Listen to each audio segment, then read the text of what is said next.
So what was it like serving the Navy during the war? Oh, that's cool. Your family members. I was only, I went in 43, so the war was winding down. My boot company, there was only 3 of us in my boot company that volunteered to fly. I was one of them. All the rest of my boot company, they shipped them all to Little Creek, Virginia to learn to run landing barges in 1944. And my whole boot company, with the exception of 2 other guys and myself, all ran landing barges on D-Day in Normandy. Wow. Oh, wow. Yeah. And 2/3 of my boot company were killed in 2 days. Wow. Yeah. That's crazy. Oh, my God. Yeah. So I dodged that bullet. Yeah, you did. And then we were training, practicing dive bombing, and I had never been in an airplane. And we were down in Florida, and my first flight, I had my little bag with my radio gear in it and my little puke sack. And the chief said, "John, that's your plane out there." Well, I ran out and got on the wing of the plane, and the pilot says, "I already got my radio man." And I looked, and there sat a little guy that I didn't know, because I didn't know a lot of them because I hadn't been there that long.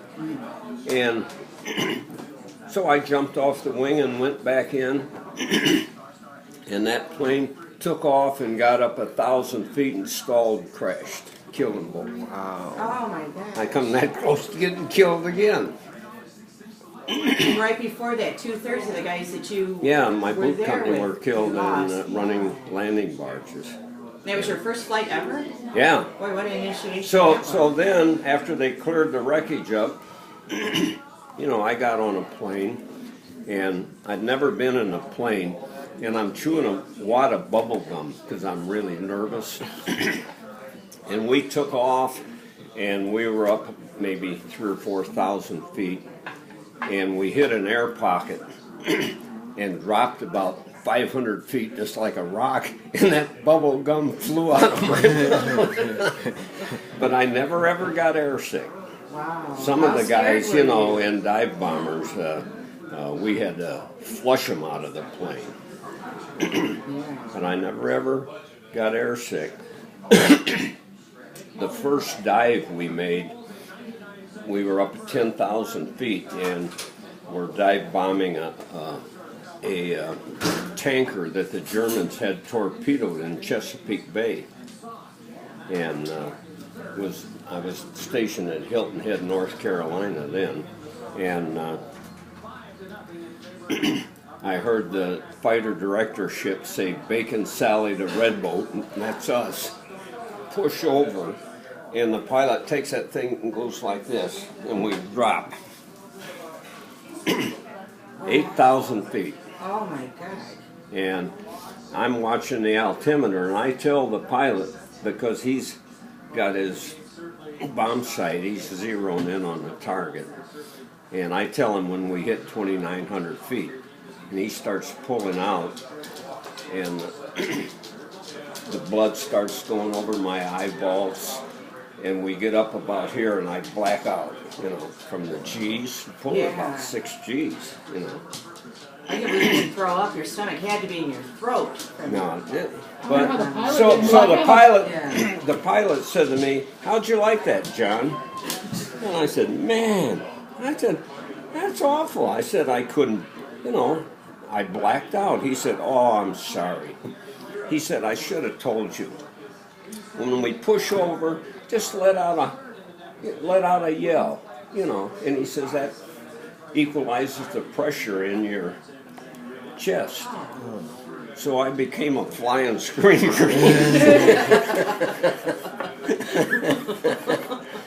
No, after about the second dive, I loved it.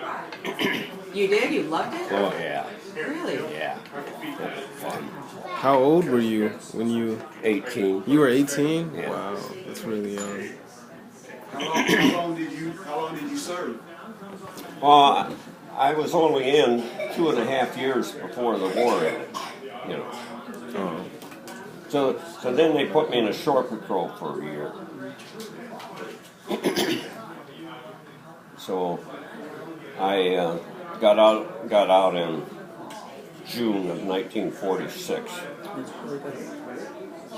Where did you go to basic training, and how long was that? Well, we went to, first I went to radio school in Memphis, Tennessee, and that was about 3 months. And then I went to Oklahoma to aerial gunnery school, and that was about 2 months. And then I went from there to an air base in Florida, and that's where we started flying. And then I went to a second air base, and in the Hilton Head, South Carolina. Then they shipped us to California, and we were getting ready to go overseas. And the plane I flew in had a tendency of one landing gear would show down and lock, but it wasn't. And I ended up in the hospital for 2 weeks. Wow. And they shipped the rest of my outfit overseas, and they ended up stationed on Iwo Jima. And they shot down 18 of our planes in 5 days. Malik, ask those 2 questions.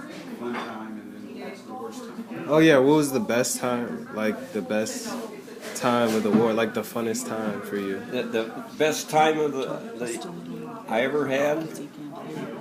Oh, okay. Sorry.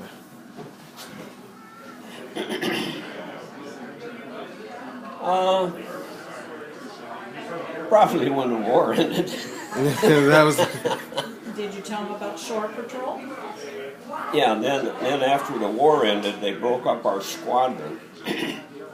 And the guys that had been in for, like Carol's dad, that had been in for 4 or 5 years, had top priority for being discharged. And so I was on the low end of the totem pole. So they put me they sent me to Norfolk, Virginia, and put me in the shore patrol. And I went to shore patrol school, trained for 6 weeks, and then I started. And then in the shore patrol, they had me riding the trains between Norfolk and New York. and riding the trains, I tended to sit with my mouth shut. And 542 miles every 24 hours with my mouth shut, it jarred all my teeth loose to where I couldn't hardly eat. Wow.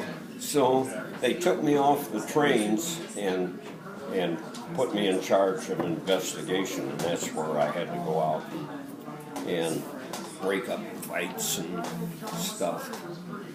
And one time we were sent out on there was like 3 or 4 Marines and 4 or 5 sailors fighting in Norfolk, and we went there to break up the fight, and I come up behind this Marine and grabbed a hold of him, and he whirled around with his elbow and just smashed my nose flat on that side. Still just mush. Oh. And I just covered with blood. And the more I sat there, the madder I got. And I went back and I hooked that Marine around the neck with my billy club and drug him to the paddy wagon. Did you tell them about losing your gloves and that episode that happened from that? That was probably your worst time. That was my worst time. What happened, we were out in the desert in Nevada testing high-velocity aircraft rockets. They were 8 inches, and we carried 2 under each wing. and they were so dangerous that when they loaded them, I would sit in the pilot's seat with a banana plug, letting the guys loading the rockets know that the circuits were all open. And after they left, then I had to get in the bomb bay and make all the connections for the rockets. And there were 4 or 5 of us, and one of my buddies fired the rockets, knocked one of the wings off, and they went in and crashed right on the edge of an irrigation ditch. And we landed in an emergency strip, and I took off running for the plane, hoping that maybe we could get one of them out of there. And I had this thin leather work gloves, we called them, in my back pocket of my jumpsuit, and I lost them. Well, when the war ended, we had to turn in all of our flight gear and boy, I had sunglasses. I could look into the sun and turn them this way so they were real dark. And so I turned all my gear in. I was going to be honest. Most of the guys put them in their suitcases and sent them home. So the material officer says, "Where's your work gloves?" And I said, "I lost them running across the desert trying to save some of my buddies." He said, "That's no excuse." So they put me on restriction for 3 days. I had every hour after 4 o'clock in the afternoon till 4 o'clock the next morning, somebody would wake me up or I had to sign a report sheet. Wow. And that just soured me on the Navy so bad. So I served 3 nights, and the 4th night, I'm sitting on my bunk, and this master at arms, we called him, came, and he says, "How come you're not signing this report sheet?" And I said, "I served my 3 nights, Well, he says, "Well, I haven't got any proof of that, and I said, "Buddy, if you come to wake me up tonight, you better have 2 shore patrolmen with me, because I'll knock your head off." And so, sure enough, I thought I had threatened him, but I'm laying in my bunk. It's 10 o'clock. I hadn't had any sleep hardly in 3 nights. And this imp master at arms comes and shakes me, and I miss hitting him in the mouth by an inch. I would have knocked his head off if I'd hit him. "Oh, now I got you." And he went and got the chief master at arms. And I told the chief what had happened, and he grabbed this master at arms and he says, "You get out of here or I'll beat you to death." But when I was going to re-enlist in the Navy, and because I wanted to be a pilot, I knew I could fly them planes. But when I got to thinking about all of this baloney, and I was never a smoker, and I just hated breathing smokes, 24 hours a day. That really got to me. So when I had 60 days to decide whether I was going to go in as a aviation cadet or be discharged, and I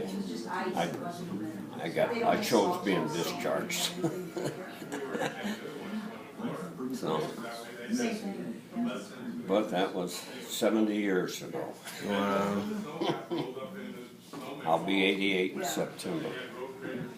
There were a couple more questions you had, right? Yeah, but I don't know. What was it like? How did you communicate with your family and stuff?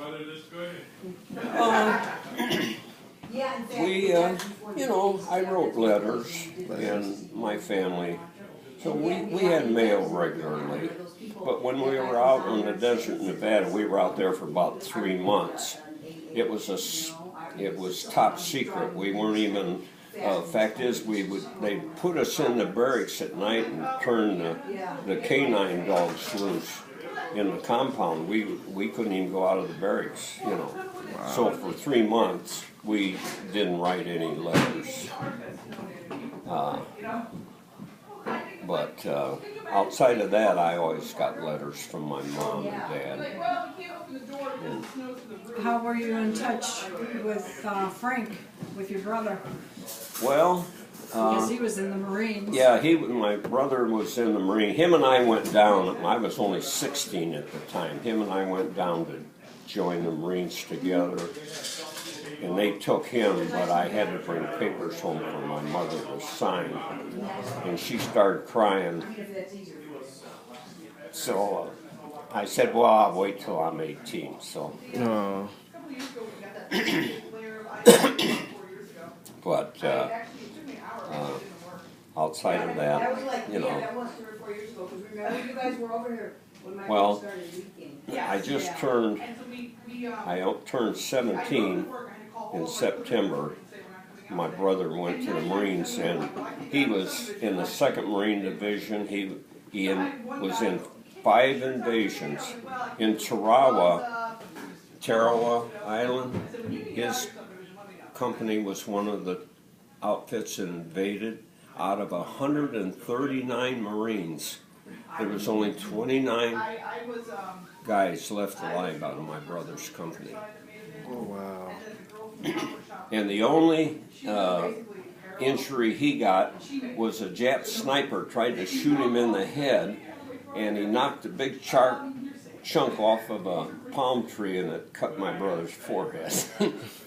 And he was in an invasion of Okinawa. The kamikaze sunk the troop ship that he was on. So he never got a scratch in 5 invasions. And so he just died a year and a half, 2 years ago. 2 years ago. Did you make any friends during the war? Did you? You know, one of my best buddies was a linebacker for the Minnesota Golden Gophers at Minnesota University. Just Dick Heeb was his name. And he was so big and strong, the muscles came out from under his ears like this. He was always getting stopped because we had to have our top buttoned on our uniform, and he always had 2 buttons open because his muscles. But anyhow, Dick Heeb, after I ended up in the hospital, Dick Heeb and all my other buddies went to Iwo Jima, and Dick Heeb was missing in action, and I felt so bad. Some of the guys stopped, and after the war we seen them. But about a year after the war ended, I was reading the Chicago Tribune on a Sunday, and they had Youth on the Campus segment, and they showed the Minnesota University, and there was Dick Heeb. He had